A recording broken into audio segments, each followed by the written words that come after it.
제가 수년 전에 독일의 비텐베르크라는 곳을 방문한 적이 있습니다. 이곳은 약 500년 전에 마틴 루터가 종교 개혁을 했던 지역이 바로 비텐베르크이라고 할 수 있습니다. 참고로 95개조의 방방문을 붙인 것으로 또 유명합니다. 루터는 당시에 타락한 로마 카톨릭을 향해서 세 가지를 특별히 이야기했습니다. 먼저는 오직 성경으로 돌아가야 된다. 그리고 오직 믿음으로, 그리고 오직 은혜로 구원받는다라는 그런 이야기를 하였습니다.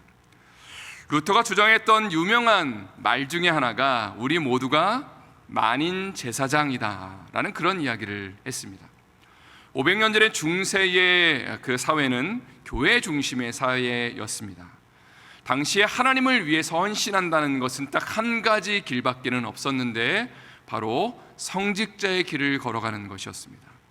세속적인 모든 직업들은 천하고 열등하다라고 가르쳤고 오직 성직만이, 당시에는 신부가 되고 사제가 되는 것만이 하나님의 나라와 영광을 위해 헌신하는 것이다 라는 그런 가르침을 했다는 것이죠. 그러나 루터는 베드로전서 2장 9절 말씀을 인용하면서 우리 모두가 왕과 같은 제사장으로 부름받은 자들이다. 그냥 특정한 계층만이 제사장으로 부름받은 것이 아니라 우리 모든 성도들이 왕과 같은 제사장으로 부름받았다라는 이야기를 하였다는 것이죠. 베드로전서 2장 9절 말씀을 한번 다 같이 읽어보도록 하겠습니다. 그러나 너희는 택하신 족속이요 왕 같은 제사장들이요 거룩한 나라요 그의 소유단 백성이니 이는 너희를 어두운 데서 불러내어 그의 기이한 빛에 들어가게 하시니 아름다운 덕을 선포하게 하려 하심이라. 여기 보니까 모든 그리스도인들은 왕과 같은 제사장으로 부름받았습니다. 다시 말해서 성직자들만, 선교사들만 제사장으로 부름받은 것이 아니라 모든 그리스도인들이 왕과 같은 자들로 제사장으로 우리를 부르셨다는 것입니다. 그리고 루터는 이런 얘기를 했습니다. 교회에서뿐만이 아니라 세상에 나가서 일터에서 가정에서 사람들과 만나는 그 현장에서 여러분 자신들이 제사장으로서의 삶을 살아내는 겁니다 라는 이야기를 했습니다. 그냥 교회에서 성직을 감당하는 사람만이 제사장 직분을 감당하는 것이 아니라 이 땅으로 나아가서 하나님이 기뻐하시는 일을 나의 각자의 일들을 감당하는 것이 제사장의 역할을 감당하는 겁니다 라고 그렇게 이야기를 했다는 것이죠. 그리고 우리 호 목사님께서 자주 말씀하시는 것처럼 이것이 바로 Here and Now의 선교사로 살아가는 우리의 모습이라고 할 수 있습니다. 우리가 꼭 신학교를 가야지만 주님의 일을 감당하는 것이 아니고 또 멀리 선교지에 가야만 선교사역을 감당하는 것이 아니고 바로 Here and Now, 내가 있는 그곳에서 바로 지금 하나님이 맡겨신 일을 성실하게 주님의 마음으로 감당하는 것이 하나님이 기뻐하시는 선교사의 삶을 살아내는 것이죠. 그런 차원에서 이 새벽을 깨우는 마음으로 저를 한번 힘차게 따라하도록 하겠습니다. 나는, 다시 한번요, 힘차게, 나는 Here and Now 선교사입니다. 또 한 번 하겠습니다. 나는 왕 같은 제사장입니다. 여러분 믿으십니까? 아멘입니다. 이제 오늘 본문을 좀 살펴보길 원하는데요. 오늘의 말씀은 잠언 31장의 말씀입니다. 잠언의 강해가 언제 끝날지 한숨을 때로는 쉬면서 그러나 또 은혜도 받으면서 강해를 시작한 것이 엊그제 같은데 벌써 이제 마지막에 다가왔습니다. 잠언의 대부분의 저자는 솔로몬으로 알려져 있는데 오늘 본문 31장 1절을 보니까 이 31장의 저자가 좀 다르다는 것을 보게 됩니다. 제가 한번 읽어드릴게요. 르무엘 왕이 말씀한 바 곧 그의 어머니가 그를 훈계한 잠언이라.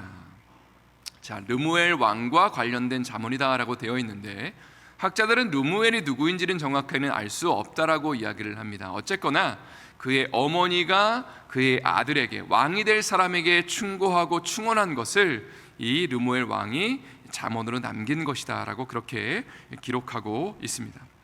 실제로 잠언 31장에 보면 성경적인 리더십에 대해서 왕은 어떠한 삶을 살아내야 되는지, 어떤 것들을 조심해야 되는지를 잘 우리에게 전달하고 있습니다. 한번 오늘의 본문 2절 말씀을 다 같이 읽어보도록 하겠습니다. 시작. 내 아들아 내가 무엇을 말하랴? 내 태선한 아들아 내가 무엇을 말하랴?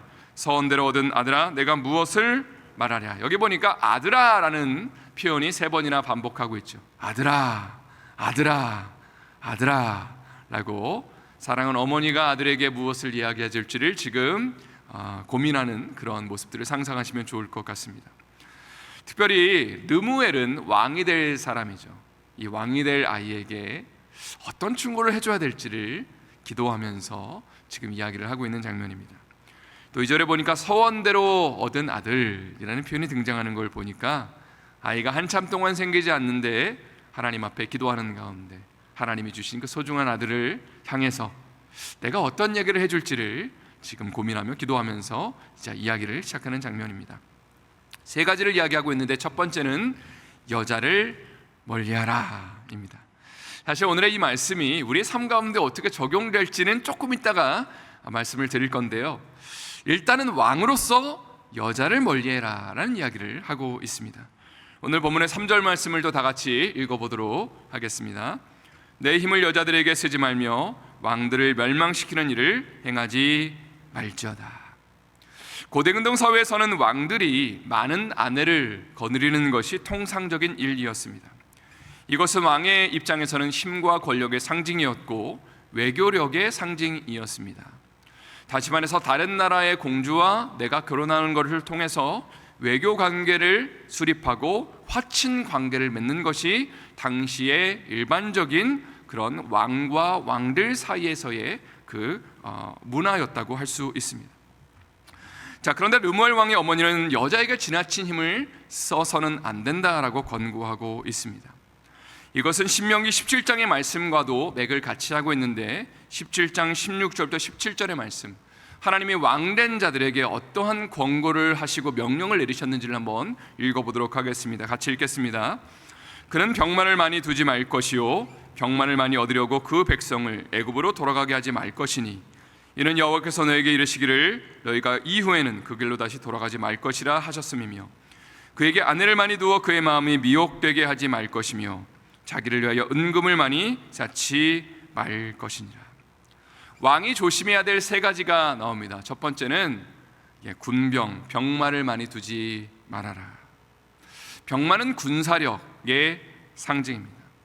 두 번째는 여자를 많이 두지 말아라 라고 이야기를 하죠. 이것은 외교력의 상징이고요. 3번째는 은금을 많이 두지 말아라. 힘과 영향력의 상징입니다. 사실 세상에서 왕이 되는 사람들에게는 가장 필요한 3가지라고 할 수 있습니다. 그러나 주님은 이스라엘의 왕된 자들은 이 3가지를 멀리해야 된다라고 이야기를 하고 계십니다. 왜 그런가 곰곰이 생각을 해보면 세상의 왕들은 이 땅 가운데 가장 잘나고 똑똑한 사람들, 힘이 센 사람이 왕이 되는 것이죠. 그러니까 이 가장 세상에서 힘이 세고 똑똑한 사람들에게는 이 3가지가 필요합니다. 그러나 이스라엘의 왕은 좀 다릅니다.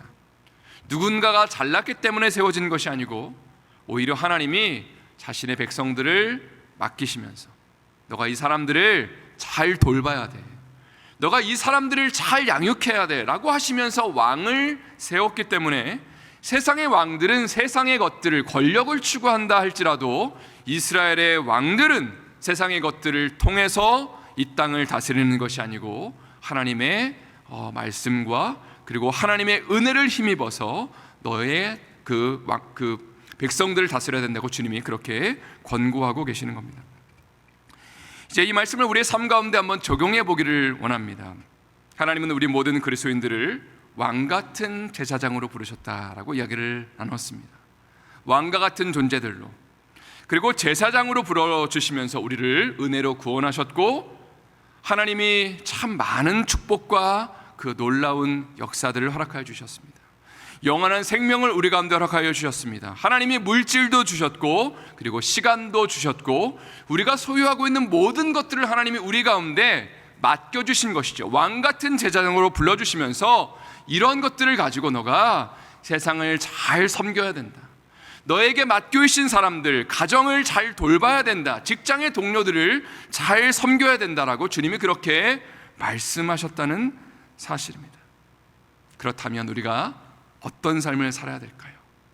누군가에게 명령하고 우리가 누군가의 높은 그 위치에 서려고 노력하고 발버둥치는 세상의 집권자들의 방식이 아니라 누군가를 사랑해주고 섬기고 안아주고 돌봐주는 삶을 살라고 주님이 우리 가운데 명령하시는 것입니다. 그래서 예수님은 이렇게 말씀하셨습니다. 마가복음 10장 42절부터 44절의 말씀을 한번 다 같이 읽어보겠습니다. 시작. 예수께서 불러다가 이르시되 이방인의 집권자들이 그들을 임의로 주관하고 그 고관들이 그들에게 권세를 부리는 줄 너희가 알거니와 너희 중에는 그렇지 않을지니 너희 중에 누구든지 크고자 하는 자는 너희를 섬기는 자가 되고 너희 중에 누구든지 으뜸이 되고자 하는 자는 모든 사람의 종이 되어야 하리라. 42절에 이방인의 집권자들이라는 표현이 등장합니다. 세상의 리더들, 높은 사람들, 그들의 능력을 믿고 거기까지 올라간 사람들은 함부로 그 밑에 사람들을 부리고 자기가 원하는 것들을 명령하고 자기가 원하는 대로 그 공동체를 이끌어간다는 것이죠. 그러나 그리스도의 제자들은 좀 다릅니다. 우리가 잘나서 행위로 구원받는 자들이 아니라 하나님의 은혜 가운데 그리스도의 십자가의 그 보혈로 우리는 구원받았습니다. 하나님 우리를 은혜로 구원하셨습니다라는 고백을 갖고 있는 우리를 향해서 주님은 뭐라고 말씀하시냐면 이방인의 집권자들처럼 그들 위해 군림하고 무엇인가를 명령하는 입장에서 서지 말고 너희가 그들을 섬겨주어라. 너희가 거저받은 그 은혜와 충만함을 누군가에게 나눠줘라라고 주님이 그렇게 우리에게 말씀하시는 것이죠. 그런 차원에서 저를 한번 다시 따라하도록 하겠습니다. 힘차게. 나는 히어앤나우 선교사입니다. 아멘이시죠? 예, 우리가 매일매일 일하는 비즈니스의 현장이나 직장이나 가정에서 만약에 우리가 선교를 왔다고 생각한다면 여러분이 대하는 사람들을 어떻게 그렇게 대하시겠습니까? 예를 들어서 직원을 향해서 야 임마 일로 와봐 이렇게 우리가 함부로 대하는 것이 아니고 정말 선교를 왔기 때문에 조심조심 좀 부족하고 연약한 모습들이 보인다 하더라도 내가 선교 왔지라는 마음을 가지고 그들을 섬겨줄 것입니다. 그리고 그들을 위해 기도할 거라고 믿습니다. 하나님 오늘 만나는 누구누구, 하나님 오늘 내가 대하는 모든 손님들 정말로 복을 주세요. 예수님 만나게 해주세요. 하나님 내가 예수님의 향기를 드러나게 해주세요 라는 그런 기도를 가지고 우리가 하루하루의 삶을 시작하며 또 그 하루를 보낼 수 있다는 것이죠. 이런 가운데 우리는 왕과 같은 제사장 역할을 감당할 수 있는 것입니다. 이런 은혜와 축복의 삶과 넘쳐날 수 있기를 예수님의 이름으로 축원드립니다. 르므의 왕에게 전하는 어머니의 두 번째 권고는 포도주를 멀리하라는 것입니다. 오늘 본문의 4절부터 6절의 말씀을 한번 다 같이 읽어보도록 하겠습니다. 르므에라 포도주를 마시는 것이 왕들에게 마땅하지 아니하고 왕들에게 마땅하지 아니하며 독주를 찾는 것이 주권자들에게 마땅하지 않도다. 술을 마시다가 법을 잊어버리고 모든 곤고한 자들의 송사를 굳게 할까 두려우니라. 독주는 죽게 된 자에게, 포도주는 마음에 근심하는 자에게 줄지어다. 성경은 포도주에 대해서 두 가지 의미를 담아내고 있습니다. 첫 번째는 좋은 이미지를 갖고 있습니다. 잔치에 사용하는 것이 바로 포도주입니다. 그래서 예수님이 첫 번째로 일으키신 기적이 가나의 혼인잔치에서 물로 포도주를 만드셨죠. 하나님의 그 축제 현장, 어린 양의 혼인잔치에 포도주를 함께 마시며 하나님 앞에 영광 돌리는 그런 좋은 이미지로 이 포도주가 사용되고 있습니다. 그러나 포도주의 두 번째 의미는 부정적입니다. 사람으로 하여금 분별력과 판단력을 잃게 만들고 지나친 음주는 실수를 연발하게 만들고 중독으로까지 이어지게 됩니다. 누군가는 이렇게 말할 수도 있습니다. 목사님 그러면 우리 크리스찬들은 한두 잔 해도 되나요? 라고 이야기할 수 있습니다. 무엇이 정답일까요? 성경적으로 말한다면 괜찮습니다. 왜냐하면 예수님도 포도주를 마셨기 때문입니다. 자, 그러나 여기서부터가 중요합니다. 마실 수도 있습니다. 그러나 박영선 목사님은 이런 표현을 하신 것을 기억합니다. 한국교회는 교회의 명예와 신앙의 양심적 차원에서 술을 삼가는 것이 옳다고 가르쳐 왔습니다. 다시 말해 전통적으로 술을 마시지 않는 것이 기독교인으로서 마땅하다고 가르쳐 왔다는 것이죠. 그래서 목사님은 이렇게 얘기했습니다. 마시려면 집에서 혼자 마시십시오. 그리고 걸리지 마십시오라고 그렇게 권고하였습니다. 어쨌거나 오늘 본문으로 돌아온다면 르무엘의 어머니는 아들에게 이렇게 조언을 하고 있는 것입니다. 왕으로서 마음껏 술을 마시고 자유를, 그 권세를 부릴 수 있는 놀라운 것들을 너는 갖고 있다. 그러나 자유가 있지만 그 자유를 너를 위해 쓰지 말고 백성들을 위해 사용해야 된다. 그러려면 술을 마시지 말아라 라고 이야기를 하는 것입니다. 이것이 우리 크리스찬들에게도 동일한 원리가 적용됩니다. 하나님이 우리에게 많은 자유를 주셨습니다. 그리스도의 보혈로 우리를 구속하시고 은혜감도 불러주시고 많은 것들을 허락하셨습니다. 마음껏 할 수 있는 축복을 주셨고 시간도 주시고 물질도 주시고 여러 가지 재능도 허락하셨습니다. 그런데 우리 크리스찬들의 고백은 무엇이냐면 이거 내 거니까 내 마음대로 쓸 거예요 라고 우리가 취하는 입장을 갖는 것이 아니고, 우리가 은혜로 구원받았으니까 하나님 이것을 주님을 위해 사용하겠습니다, 우리 주변에 있는 사람들을 위해 사용하겠습니다 라고 말하는 것이 하나님이 기뻐하시는 그리스도인의 태도와 자세라는 것입니다. 로마서 15장 1절부터 3절의 말씀을 한번 제가 읽어드리도록 하겠습니다. 믿음이 강한 우리는 마땅히 믿음이 약한 자의 약점을 담당하고 자기를 기쁘게 하지 아니할 것이라. 우리 각 사람이 이웃을 기쁘게 하되 선을 이루고 덕을 세우도록 할지어다. 그리스도께서도 자기를 기쁘게 하지 아니하셨나니 기록된 바 주를 비방하는 자들의 비방이 내게 미쳤나이다 함과 같으니라. 이 말씀의 배경은 우상에게 바쳐진 고기를 먹어도 되냐 먹지 말아야 되냐의 이슈를 지금 담고 있는 배경, 컨텍스트를 갖고 있습니다. 마치 술을 마셔도 되냐 마시지 말아야 되냐라는 컨텍스트와 비슷하다고 할 수 있습니다. 믿음이 강한 자는, 사도 바울은 이렇게 얘기합니다. 믿음이 강하기 때문에 믿음으로 모든 것들을 하면 문제될 것이 없다. 우상에게 바쳐진 고기도 어차피 우상, 헛된 것이기 때문에 상관없다고, 먹으면 상관없다라고 이야기를 합니다. 그러나 믿음이 약한 자들이 만약에 내가 고기를 먹는 것을 보고 저거 우상에 바쳐진 것인데 라고 하면서 시험에 든다면, 혹은 믿음이 약한 자들이 우리가 혹시라도 술을 한 잔 먹는 것을 보면서 시험에 당한다면, 우리 크리스찬들의 입장은 이렇게 말해야 된다는 것이죠. 그렇다면 나의 자유를, 나의 권리를 누군가를 위해 양보하는 것, 누군가를 섬기기 위해서 내가 쓸 수 있는 권한과 자유를 내려놓는 것이 그리스도인으로서 마땅한 것이다. 왜냐하면 예수님이 그런 본을 보이셨기 때문이라는 것이죠.